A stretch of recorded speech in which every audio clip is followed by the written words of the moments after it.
तो दोस्तों आज 21 सितंबर 2020 सोमवार का दिन हो चुका है। तो आइए फटाफट से बात कर लेते हैं आज के ताजा खबरों की और आज के बड़े खबरों की। दोस्तों आज के मुख्य समाचार में पूरे देश के लिए बहुत सारी महत्वपूर्ण खबरें आई हैं, जिससे पूरे देश के सभी नागरिकों पर सीधे असर पड़ेगा। आज की बड़ी खबरों में लॉकडाउन को लेकर एक बार फिर से बड़ी खबर आई है। चीनी बीमारी के केस न रुकने की वजह से एक बार फिर से लॉकडाउन लगाया जाएगा, सरकार ने ऐसा फैसला लिया है। तो अभी हम आपको इस खबर के बारे में पूरी रिपोर्ट बताएंगे। इसके अलावा आज की बड़ी खबरों में जियो की तरफ से एक बड़ी खबर आई है। जो भी जियो के यूजर हैं उन लोगों को जियो की तरफ से ढेरों इनाम मिलने वाले हैं। तो ये इनाम आपको कैसे लेना है, जियो की ये नई खबर क्या आई है, अभी हम आपको इसके बारे में पूरी रिपोर्ट बताएंगे। इसके अलावा आज की बड़ी खबरों में टिकटॉक को लेकर बड़ी खबर आई है। ताजा जानकारी के मुताबिक टिकटॉक कंपनी को अमेरिकी कंपनी खरीद लेगी, इसकी अनुमति मिल गई है। आने वाले दिनों में टिकटॉक भारत में आ सकता है या नहीं, अभी हम आपको इसके बारे में पूरी रिपोर्ट बताएंगे। इसके अलावा आज की बड़ी खबरों में एक और बड़ी खबर आई है, जिसके तहत ये बताया गया है कि सोशल मीडिया पर, फेसबुक पर, व्हाट्सएप पर ऐसी खबरें चल रही हैं कि सरकार की तरफ से महिलाओं के खाते में 1-1 लाख रुपए डाले जाएंगे मोदी सरकार की तरफ से। तो अभी हम आपको इसके बारे में भी सच्ची रिपोर्ट बताएंगे। इसके अलावा आज की बड़ी खबरों में जिन भी लोगों का बैंकों में खाता है उन लोगों के लिए 3 महत्वपूर्ण खबरें आई हैं। अगर आपका किसी भी बैंक में खाता है तो इस खबर को आप बिल्कुल भी मिस मत करना, अभी हम आपको इसके बारे में बताएंगे। इसके अलावा आज की बड़ी खबरों में किसानों को लेकर पूरे देश में जो एक बड़ा मामला चल रहा है, किसान सरकार के नए कानून का विरोध कर रहे हैं, लेकिन आपको बता दें उस कानून को राज्यसभा से पास करवा लिया गया है। तो इसी के साथ पूरे देश के कई हिस्सों में भारी प्रदर्शन का माहौल बन गया है किसानों की तरफ से। देश के कई राज्यों में भारी पुलिस बल की तैनाती कर दी गई है। तो ये पूरा मामला क्या चल रहा है, क्या ताजा अपडेट आया है, अभी हम आपको इसके बारे में पूरी रिपोर्ट बताएंगे। इसके अलावा आज की बड़ी खबरों में चीनी बीमारी को लेकर, इसके अलावा चीनी बीमारी से आप कैसे बच सकते हैं इम्यूनिटी द्वारा, इसको लेकर बड़ी खबर आई है। इसके अलावा मार्केट में बहुत सारी ऐसी चीजें आ रही है जिसके बारे में बताया जाता है कि इससे इम्यूनिटी बढ़ जाती है। तो इसीलिए बहुत सारे लोग परेशान है कि आखिर सच बात क्या है। तो आपको बता दें एम्स के एक बड़े डॉक्टर ने इन सभी चीजों से पर्दा उठाया है और सच्चाई बताई है इम्यूनिटी को लेकर कि चीनी बीमारी से आप कैसे बच सकते हैं। तो चीनी बीमारी पर ये जो एक स्पेशल रिपोर्ट आई है, अभी हम आपको इसके बारे में भी बताएंगे। इसके अलावा कंगना रनौत की तरफ से एक बार फिर से बड़ी खबर सामने आ चुकी है। कंगना रनौत ने ट्वीट करके इस बात की जानकारी दी है कि बहुत सारे बड़े बड़े एक्टरों ने उनके साथ जबरदस्ती की है उनकी इज्जत को लेकर। तो कंगना रनौत को लेकर ये क्या मामला सामने आया है, अभी हम आपको इसके बारे में भी पूरी रिपोर्ट बताएंगे। इसके अलावा अगर आप फ्री में गैस सिलेंडर चाहते हैं तो सरकार की योजना के तहत आपको मिल सकता है। ये कैसे मिलेगा, अभी हम आपको इसके बारे में भी बताएंगे। राशन कार्ड को लेकर, आधार कार्ड को लेकर भी बड़ी खबर आई है। 30 सितंबर से पहले राशन कार्ड वालों को, आधार कार्ड वालों को एक काम करना होगा, वरना राशन मिलना बंद हो सकता है। तो दोस्तों आज के इस मुख्य समाचार में बहुत सारी महत्वपूर्ण खबरें हैं, तो इसीलिए वीडियो को थोड़ा सा भी भगाए बिना ध्यान से आखिर तक देखें ताकि कोई भी जानकारी मिस ना हो। वीडियो में आगे जाने से पहले बस आपसे छोटी सी रिक्वेस्ट है कि आप इस वीडियो को लाइक कर दें, शेयर कर दें, क्योंकि आपका लाइक शेयर करना ही हमारी मेहनत का फल होता है। तो आइए बिना देर किए चलते हैं सीधे आज की पहली बड़ी खबर की तरफ। और आज की पहली बड़ी खबर में हमेशा की तरफ सबसे पहले आपके लिए पेश है चीनी बीमारी का बिल्कुल ताजा अपडेट अपने भारत की तरफ से। जैसा कि आप देख सकते हैं अपनी स्क्रीन पर, ptrnews.com की तरफ से चीनी बीमारी का बिल्कुल ताजा अपडेट आपके सामने है। ताजा मिली जानकारी के मुताबिक एक बार फिर से लगभग 24 घंटे में 49,000 से ज्यादा नए मामले सामने आए हैं चीनी बीमारी के, यानी कि इतने नए मरीज मिले हैं। तो इन नए मरीजों के मिलने के बाद अब हमारे भारत में चीनी बीमारी के टोटल मरीजों की संख्या 54,47,807 हो गई है। आपको बता दें कि इन टोटल मरीजों में से अब तक 87,299 लोगों की जान जा चुकी है चीनी बीमारी से। बीते रोज भी लगभग 24 घंटे में 500 से ज्यादा लोगों की जान गई है चीनी बीमारी से। लेकिन अच्छी बात ये रही कि बीते रोज लगभग 24 घंटे में 50,000 से ज्यादा लोग ठीक भी हुए हैं। ठीक होने वालों की कुल संख्या 43,50,379 हो गई है, यानी इतने लोग टोटल मरीजों में से ठीक हो चुके हैं। इसके अलावा अब जो लोग बचे हैं, जिन लोगों का अभी भी इलाज चल रहा है, तो उनकी संख्या अब हमारे भारत में 10,09,369 हो गई है, यानी अभी इतने एक्टिव केस हैं चीनी बीमारी के हमारे भारत में। बात करेंगे आज के अगले बड़े खबर की, तो देश में नहीं टला है चीनी बीमारी का खतरा। कहीं धारा 144 तो कहीं फिर से लगने वाला है लॉकडाउन, अनलॉक 4 में भी। जी हाँ, देश में चीनी बीमारी का खतरा अभी टला नहीं है। हर रोज संक्रमितों की संख्या में बढ़ोतरी हो रही है। देश में कुल चीनी बीमारी के मरीजों की संख्या, जैसा कि हमने आपको बताया, 54 लाख के आंकड़े को भी पार कर गई है। आपको बता दें इसी के हालात को देखते हुए कुछ राज्यों ने कुछ शहरों में एक बार फिर से लॉकडाउन लगाने का ऐलान कर दिया है। इसके अलावा कई राज्य सरकार की तरफ से धारा 144 का भी ऐलान किया गया है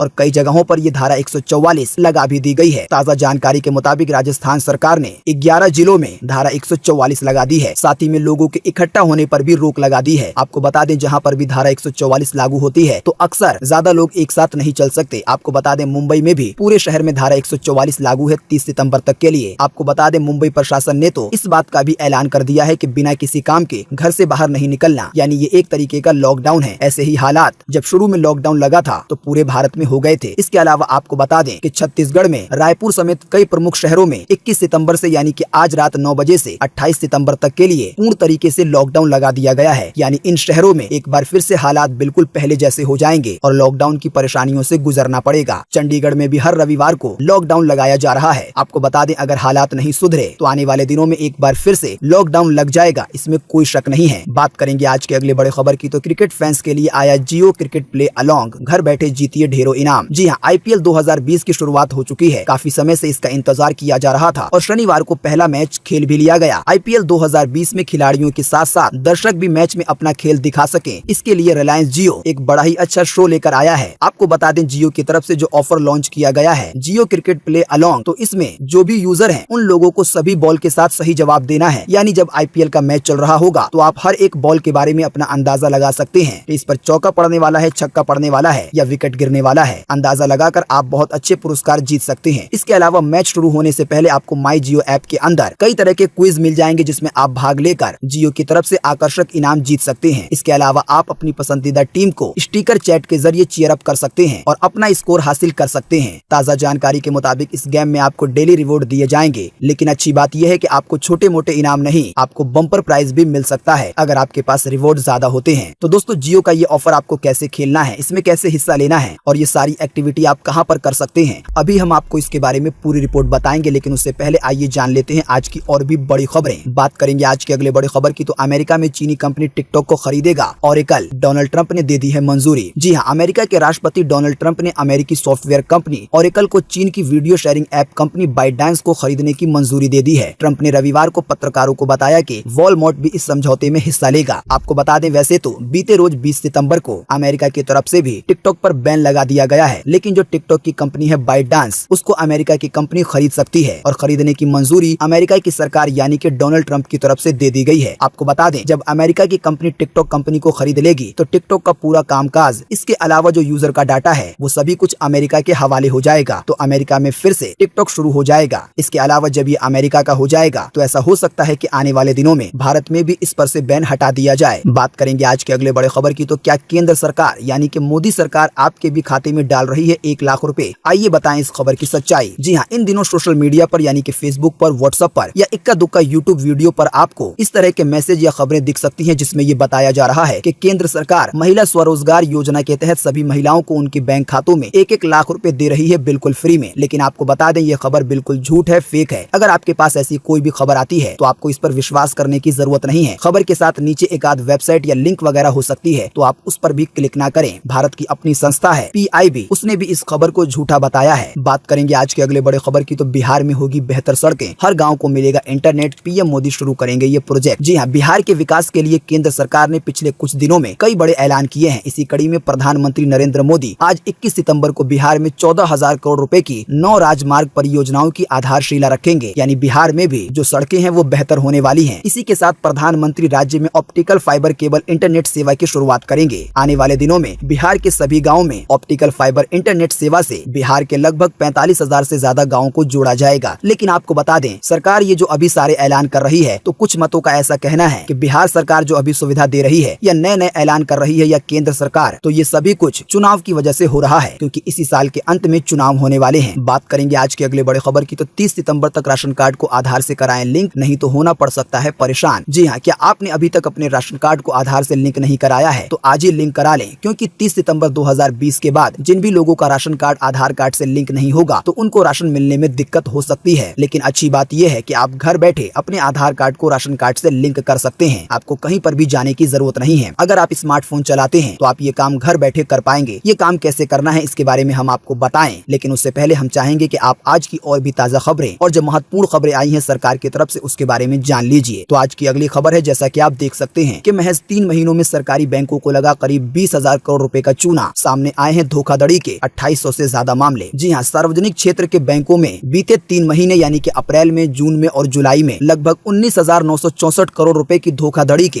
2,800 से ज्यादा नए मामले सामने आए हैं। यानी कि लोगों के साथ किसी भी तरीके से ठग करने की कोशिश की गई है, लोगों को लूटने की कोशिश की गई है, जो लोग चोर लोग हैं या जो लोग ऑनलाइन चोरी करते हैं या लोगों को जो लोग बेवकूफ बनाते हैं। आपको बता दें, इसकी जानकारी अभी सरकार की तरफ से दी गई है कि लगभग 3 महीने में 2800 से ज्यादा नए मामले सामने आए हैं और सबसे ज्यादा धोखाधड़ी का मामला भारत के सबसे बड़े बैंक SBI के साथ किया गया है, यानी कि उनके ग्राहकों के साथ। इसीलिए अब आपको सावधान रहने की जरूरत है, वरना आने वाले दिनों में आपको भी ठगों की तरफ से चूना लगाया जा सकता है। इसकी अगली रिपोर्ट इसी खबर से जुड़ी हुई है। जैसा कि आप देख सकते हैं कि भारत के सबसे बड़े बैंक SBI ने किया अलर्ट, फोन पर मिला है लोन का अच्छा ऑफर तो हो जाइए सावधान, हो सकता है नुकसान। जी हाँ, फोन कॉल पर मिलने वाले आकर्षक लोन के ऑफर को सुनकर आप सोचने लगते हैं कि लोन को ले लिया जाए, क्योंकि जिन लोगों को झूठ बोलना है तो वो आपको लुभाने के लिए कुछ भी काम कर सकते हैं, क्योंकि उनका मकसद होता है किसी भी तरीके से आपको लूटना। भारत के सबसे बड़े बैंक ने इस बात की जानकारी दी है कि इस समय बहुत सारे लोगों के पास ठगों की तरफ से कॉल किए जा रहे हैं, जिसमें बताया जा रहा है कि कॉल करने वाले की तरफ से ये कहा जाता है कि वो SBI लोन फाइनेंस लिमिटेड की तरफ से बोल रहा है या मुद्रा फाइनेंस प्राइवेट लिमिटेड की तरफ से बोल रहा है। हालांकि SBI ने साफ साफ इनकार कर दिया है कि इससे भारत के सबसे बड़े बैंक यानी कि SBI का कोई लेना देना नहीं है। जो लोन का काम है वो बैंक किसी दूसरी संस्था को नहीं सौंपता। इसीलिए अगर आपके पास कोई सा भी ऐसा कॉल आता है तो आपको सावधान रहना है। इसके अलावा अगर आपके पास कोई सा भी अनजान मैसेज आता है, उसमें लिंक है, चाहे वो WhatsApp पर आए या टेक्स्ट मैसेज आए, तो आपको उससे भी सावधान रहना है, क्योंकि अभी ऑनलाइन के जरिए बहुत ज्यादा धोखाधड़ी हो रही है। आपको अपनी निजी जानकारी या बैंक की कोई भी छोटी से छोटी जानकारी कहीं पर भी शेयर नहीं करनी। आप इस वाले आंकड़े को देख सकते हैं, जिसके बारे में हमने आपको बताया कि लगभग 3 महीने में 19,000 करोड़ रुपए से ज्यादा की ठगी के मामले सामने आए हैं। जो आज की अगली खबर है वो भी इसी से जुड़ी हुई है। जैसा कि आप देख सकते हैं कि फर्जी कॉल सेंटर बनाया, लोगों से 1 अरब रुपए की है ठगी, लेकिन पुलिस ने अब कर दिया है भांडाफोड़। जी हाँ, लोगों की धोखाधड़ी से जुड़ी हुई ये एक और बड़ी खबर सामने आई है, जिसमें ये बताया गया है कि पुलिस वालों ने एक गिरोह का भांडाफोड़ दिया है और इनको पकड़ लिया है। लेकिन आपको बता दें, पकड़ने से पहले इन लोगों ने फर्जी कॉल सेंटर बनाकर लगभग 1 अरब रुपए तक की ठगी कर ली है। यानी ये पूरा मामला वही है, आपको कोई अनजान बंदा कॉल कर सकता है, वो कहेगा कि हम आपके बैंक से बोल रहे हैं या आधार कार्ड की तरफ से, या आपको कोई भी झूठ बोल सकता है आपको डराने के लिए। आपसे रजिस्ट्रेशन फीस के नाम पर, प्रोसेसिंग फीस के नाम पर किसी भी तरीके से पैसे ले सकता है। भूल करके अगर आपने अपनी बैंक की जानकारी दे दी, फिर तो आपका खाता भी खाली कर सकता है। तो इसीलिए सावधान रहिए। सभी बैंक ग्राहकों के लिए ये खबर बेहद ही महत्वपूर्ण है। हम चाहेंगे कि आप इस वीडियो को ज्यादा से ज्यादा अपने WhatsApp, Facebook पर शेयर भी करें, ताकि सभी लोग सावधान हो पाएं। बात करेंगे आज के अगले बड़े खबर की, तो अंतरराष्ट्रीय हवाई अड्डे जैसा दिखने लगेगा नई दिल्ली रेलवे स्टेशन। 4 साल में हो जाएगा चकाचक। जी हाँ, आने वाले दिनों में नई दिल्ली रेलवे स्टेशन बिल्कुल हवाई अड्डे जैसा दिखने लगेगा। आपको बता दें, इसकी एक काल्पनिक तस्वीर आपकी स्क्रीन पर है। जैसा कि आप देख सकते हैं कि लगभग 4 साल के बाद नई दिल्ली रेलवे स्टेशन कुछ ऐसा दिखने लगेगा, जो कि देखने में बिल्कुल ही खूबसूरत है, आधुनिक है और गजब का लग रहा है। बात करेंगे आज के अगले बड़े खबर की, तो जानिए फसाई के किस नियम को छोटे व्यापारी बता रहे हैं आर्थिक महामारी। जी हाँ, जैसा कि आप जानते हैं कि हमारे देश में एक बहुत बड़ी महामारी चल रही है चीनी बीमारी के नाम से। लेकिन आपको बता दें, जो छोटे व्यापारी हैं उन लोगों ने कहा है कि उन पर एक और महामारी चल रही है, और वो है आर्थिक महामारी, कमाई की महामारी, पैसे की महामारी। क्योंकि अभी हाल ही में फसाई ने एक नया नियम लागू किया था। अगर आपको पता नहीं है तो हम आपको बता दें कि फसाई भारत का एक ऐसा डिपार्टमेंट है जो कि खाने पीने का या जो भी चीजें खाने पीने की होती हैं उसके लिए नियम को लागू करता है और उसकी चेकिंग भी करता है। ताजा जानकारी के मुताबिक अभी 4 सितंबर को फसाई की तरफ से ये नियम लागू किया गया था कि स्कूलों के अंदर या स्कूलों के आसपास भी ऐसी चीजों की बिक्री नहीं हो सकेगी जिसमें चर्बी बढ़ाने की संभावना है, चीनी है या सोडियम है। जैसा कि आप जानते होंगे कि बाई चांस ही कोई ऐसी चीज होती है कि जिसके अंदर थोड़ी सी भी चर्बी ना हो, तो आपको बता दें, इसीलिए बहुत सारे व्यापारी, बहुत सारे दुकानदारों का ये मानना है कि उनके काम पर बहुत ज्यादा असर पड़ रहा है, क्योंकि स्कूलों के अंदर से या स्कूलों के बाहर से बहुत सारी बिक्री होती है। अभी हाल ही में फसाई की तरफ से चाउमीन पर, चिप्स पर, इसके अलावा पिज्जा पर, इस तरह की जो भी चीजें हैं फास्ट फूड की, उस पर रोक लगा दी गई थी कि स्कूलों के अंदर या स्कूलों के बाहर इन चीजों की बिक्री नहीं होगी। लेकिन जो व्यापारियों का संगठन है उसने इसका विरोध किया है और कानून वापस लेने के लिए कहा है। बात करेंगे आज के अगले बड़े खबर की, तो इस सरकारी योजना के तहत आपको बिल्कुल फ्री में मिलेगा गैस सिलेंडर, लेकिन 30 सितंबर है आखिरी तारीख। जी हाँ, अगर आप सरकार की तरफ से बिल्कुल फ्री में गैस सिलेंडर चाहते हैं तो आप 30 सितंबर 2020 से पहले इसके लिए ऑनलाइन घर बैठे अप्लाई कर सकते हैं। सरकार की उज्ज्वला योजना के तहत आपको गैस सिलेंडर बिल्कुल फ्री में मिलेगा। घर बैठे अप्लाई कैसे करना है, इसकी पूरी प्रक्रिया क्या है, अभी हम आपको इसके बारे में बताएंगे। लेकिन उससे पहले आइए जान लेते हैं आज की और भी बड़ी खबरें। बात करेंगे आज के अगले बड़े खबर की, तो भारी हंगामे के बीच राज्यसभा से पास हुए कृषि से जुड़े 2 बिल। पूरे देश के कई हिस्सों में इसी के लिए चल रहा है विरोध प्रदर्शन। जी हाँ, विपक्ष के जोरदार हंगामे के बीच, इसके अलावा किसानों के विरोध प्रदर्शन के बीच रविवार को राज्यसभा में कृषि से जुड़े यानी कि किसानों से जुड़े 2 विधेयक को यानी कि 2 नियम को पास कर लिया गया है। आपको बता दें, अब सिर्फ राष्ट्रपति इसके लिए साइन करेंगे और फिर ये एक्ट यानी कि कानून बन जाएगा। लेकिन आपको बता दें, जब से इस कानून की बात की जा रही थी तब से ही बहुत सारे किसान इसके खिलाफ हैं। एक तरफ सरकार का मानना है कि इस नए कानून से किसानों का बहुत अच्छा फायदा होगा, लेकिन वहीं दूसरी तरफ किसानों का ये मानना है कि ये जो नियम पास किए जा रहे हैं तो इससे किसानों को नुकसान होगा। आपको बता दें, मंडी में अभी एक नियम है जिसके तहत जो किसानों की फसल है उसका एक सबसे कम प्राइस फिक्स है, उससे कम प्राइस में व्यापारी किसानों से फसल नहीं खरीद सकते। लेकिन सरकार का जो नियम आ रहा है तो जो व्यापारी है वो मंडी के बाहर इस वाले कानून से मुक्त हो जाएंगे, यानी कि किसानों की फसल की सबसे कम वाली कोई भी प्राइस फिक्स नहीं होगी, यानी व्यापारी अपनी मर्जी से जितना चाहे उतना कम दाम कर सकते हैं। पीएम मोदी ने किसानों को तसल्ली देते हुए कहा कि जो एमएसपी की व्यवस्था है जिसके तहत अनाजों का जो एक सबसे कम प्राइस जो फिक्स है वो मिलता ही है, वो व्यवस्था जारी रहेगी। लेकिन इन सभी के बीच किसानों का विरोध प्रदर्शन जारी है। ये जो कानून पास किए गए हैं बहुत सारे किसान इसको बिल्कुल भी पसंद नहीं कर रहे हैं। जैसा कि आप देख सकते हैं अगली खबर में कि हरियाणा के कई जिलों में किसान सड़कों पर उतरे, सड़कें कर दी गई जाम, भारी पुलिस बल है तैनात। जी हाँ, हरियाणा में कृषि अध्यादेशों पर अपने अपने तर्कों के साथ सरकार और किसान आमने सामने है। हरियाणा के कई जिलों में किसान जो है इस कानून के खिलाफ सड़क पर उतर चुके हैं और एक बड़ा विरोध प्रदर्शन कर रहे हैं। अगली खबर भी इसी से जुड़ी हुई है। जैसा कि आप देख सकते हैं कि कृषि के बिलों के विरोध में किसानों का दिल्ली की तरफ हुआ कूच, राजधानी की सभी सीमाओं पर अलर्ट। जी हाँ, खेती किसानों से जुड़े जो सरकार कानून बनाने वाली है इसी के विरोध में जोरदार हंगामा किया जा रहा है। आपको बता दें, देश के कई हिस्सों में प्रदर्शन को लेकर हालात बिगड़ते जा रहे हैं। हरियाणा और पंजाब के किसान बीते कई दिनों से इसके लिए विरोध प्रदर्शन कर रहे हैं। वहीं अब खबर आई है कि पंजाब के बहुत सारे किसान दिल्ली की तरफ कूच कर गए हैं प्रदर्शन करते हुए, और दिल्ली में वो अपनी मांग रखेंगे इसके खिलाफ। आपको बता दें, इसी की वजह से राजधानी यानी कि दिल्ली की सीमाओं पर भारी पुलिस बल की तैनाती कर दी गई है, सिक्योरिटी बढ़ा दी गई है। आपको बता दें कि अभी हाल ही में विरोध प्रदर्शन के दौरान किसानों पर लाठी चार्ज किया गया था, इसकी भी खबर आई थी। इसके अलावा अगली खबर भी इसी से जुड़ी हुई है। जैसा कि आप देख सकते हैं कि किसानों के नियम के खिलाफ 25 को हरियाणा होगा बंद। किसानों ने सरकार को उग्र आंदोलन की दी है चेतावनी। जी हाँ, किसानों की तरफ से अब सरकार को कड़े लफ्जों में चेतावनी भी दे दी गई है कि अगर सरकार ने इस कानून को वापस नहीं लिया तो एक कड़ा और उग्र आंदोलन किया जाएगा। इसके अलावा आपको बता दें कि ट्रैक्टर से बहुत सारे युवा कांग्रेस दिल्ली की तरफ कूच कर चुके हैं इसी नियम के खिलाफ। आपको बता दें, हरियाणा की सीमा पर पुलिस वालों की तरफ से पानी की बौछार भी की गई थी इन लोगों को रोकने के लिए जो लोग ट्रैक्टर रैली से दिल्ली आ रहे हैं, यानी कि ये एक ट्रैक्टर की रैली है और ये भी सरकार के इस कानून का विरोध कर रहे हैं। बात करेंगे आज के अगले बड़े खबर की, तो अब 300 से कम कर्मचारियों वाली कंपनी सरकार की मंजूरी के बिना ही कर सकेगी छंटनी, यानी कि लोगों को नौकरी से निकाल सकेगी। लोकसभा में एक और ऐसा बिल पेश किया गया है। जी हाँ, जब भी संसद का सत्र शुरू होता है तो संसद में बहुत सारे नियम के लिए बिल पेश किए जाते हैं। जो भी बिल पास हो जाता है तो वो फिर कानून बन जाता है। तो आपको बता दें, एक और बिल पेश किया गया है। आपको बता दें, अगर ये बिल पास हो जाएगा तो जो भी ऐसी कंपनियां हैं जिसमें 300 से कम कर्मचारी हैं तो वो कंपनियां सरकार की इजाजत के बिना अपने कर्मचारियों की छंटनी कर सकेगी। आपको बता दें, अभी ये नियम 100 से कम कर्मचारियों वाली कंपनियों पर है, लेकिन आपको बता दें जिन कंपनियों में 300 से ज्यादा कर्मचारी हैं तो अपने कर्मचारियों की छंटनी करने से पहले कंपनियों की सरकार की मंजूरी लेनी होती है। तो अगर ये बिल पास हो जाएगा तो ये भी कानून आने वाले दिनों में बन जाएगा। इसके अलावा एक और बिल पेश किया गया है जो है नौकरी करने वालों के लिए। जैसा कि आप देख सकते हैं कि नौकरी करने वालों के लिए बड़ी खबर, 1 साल में मिलेगी ग्रेजुएटी। संसद में पेश हुआ है बिल। दोस्तों, अगर आपको पता नहीं है तो हम आपको बता दें कि ग्रेजुएटी क्या होती है। आपको बता दें, जो भी नौकरी करने वाले हैं तो उनको सैलरी, पेंशन, इसके अलावा जो प्रोविडेंट फंड होता है उसके अलावा जो चीज मिलती है उसे ग्रेजुएटी कहते हैं। ये एक तरीके से रिवॉर्ड होता है या कह लें इनाम होता है। फिलहाल जो नियम है उसके मुताबिक अगर कोई कर्मचारी किसी एक कंपनी में लंबे वक्त तक काम करके 5 साल पूरे कर लेता है तो फिर वो ग्रेजुएटी पाने का हकदार हो जाता है और फिर कंपनियां ग्रेजुएटी के तौर पर रिवॉर्ड देती हैं, पैसे देती हैं। लेकिन आपको बता दें, इसे कई मामलों में 1 साल तक के लिए किया जाने वाला है। जहां पर भी लोग काम करते हैं एक फिक्स टर्म के मुताबिक, यानी कि कर्मचारियों का कार्यकाल पहले ही फिक्स हो जाता है कि 2 साल के बाद नौकरी से निकाल दिया जाएगा, तो फिर अब ऐसे भी लोगों को ग्रेजुएटी मिलेगी चाहे 1 साल के लिए काम करेंगे तब भी। बाकी ये बिल पास होकर जब नियम बन जाएगा तो इसकी और भी अधिक जानकारी सामने आ जाएगी। बात करेंगे आज के अगले बड़े खबर की, तो भयंकर खतरा, तेज हवाओं से भड़की कैलिफोर्निया की जंगल की आग, लोगों से घर खाली कराने के निर्देश। जी हाँ, लॉस एंजलिस के पूर्व उत्तर के पहाड़ी क्षेत्रों में जो जंगल है वहाँ पर करीब 2 सप्ताह से आग लगी हुई है। आप सोच सकते हैं कि कहीं पर अगर लगातार 2 हफ्ते तक आग जलती रहे तो वो एरिया कितना बड़ा होगा और 2 हफ्ते तक वो आग जलने के बाद कितनी खतरनाक हो गई होगी। आपको बता दें, मामला यहीं पर शांत नहीं हुआ है। कैलिफोर्निया के जो जंगल हैं वहाँ पर बीते रोज शनिवार को तेज हवाओं से आग और ज्यादा भड़क गई है। आपको बता दें, आग का मंजर कुछ ऐसा है जैसा आपने कुछ हॉलीवुड फिल्मों में देखा होगा, लेकिन कैलिफोर्निया में ये बिल्कुल सच में हो रहा है। बहुत बड़े बड़े पेड़ या बहुत सारे जानवर बिल्कुल पत्तों की तरह जल रहे हैं। आपको बता दें, इसके कुछ वीडियो भी हैं जिसका लिंक हम आपको इसी वीडियो के नीचे डिस्क्रिप्शन में दे देंगे। दोस्तों, इसके अलावा हम आपको इसी वीडियो के नीचे डिस्क्रिप्शन में एक और लिंक देंगे जिस पर आप क्लिक करके ये जान पाएंगे कि जो जियो का एक नया ऑफर सामने आया है जिसमें आप ढेरों इनाम जीत सकते हैं जियो क्रिकेट प्ले अलॉन्ग के तहत। तो इसमें आप कैसे हिस्सा ले सकते हैं, ये लिंक इसका काम करेगा। इसके अलावा आपको इसी वीडियो के नीचे डिस्क्रिप्शन में एक और लिंक मिलेगा जिस पर आप क्लिक करके जान पाएंगे कि घरेलू गैस सिलेंडर आपको कैसे बिल्कुल फ्री में लेना है सरकार की योजना के तहत, आप घर बैठे इसके लिए अप्लाई कर सकते हैं। इसके अलावा राशन कार्ड को आधार कार्ड से कैसे लिंक करना है, इसके लिए भी आपको इसी वीडियो के नीचे डिस्क्रिप्शन में एक लिंक मिलेगा। लिंक लेने से पहले आपको वीडियो को लाइक करना होगा, तो आपको ये सारी जानकारी आपके फोन पर आसानी से मिलेगी और आप ये सारे काम घर बैठे अपने फोन से कर पाएंगे। आपका लाइक और शेयर करना, जैसा कि आप जानते हैं, हमारी मेहनत का फल होता है और हमें प्रेरित करते हैं आपके लाइक कि हम आपके लिए और भी मेहनत करके सिर्फ काम की खबरें लाएं। तो लिंक पर जाने से पहले आज की बड़ी खबरें और जान लीजिए। बात करेंगे आज के अगले बड़े खबर की, तो मौसम विभाग ने जारी किया मौसम का पूर्वानुमान। आज 21 सितंबर को पूरे देश में ऐसा रहेगा मौसम। जी हाँ, मौसम विभाग के अनुसार अगले 24 घंटे के दौरान तटीय कर्नाटका में, उत्तरी केरल में, दक्षिणी कोंकण में, गोवा में और साथ ही में आंतरिक कर्नाटका में कई जगहों पर मध्यम से भारी बारिश की चेतावनी दी गई है। लेकिन कुछ इलाकों में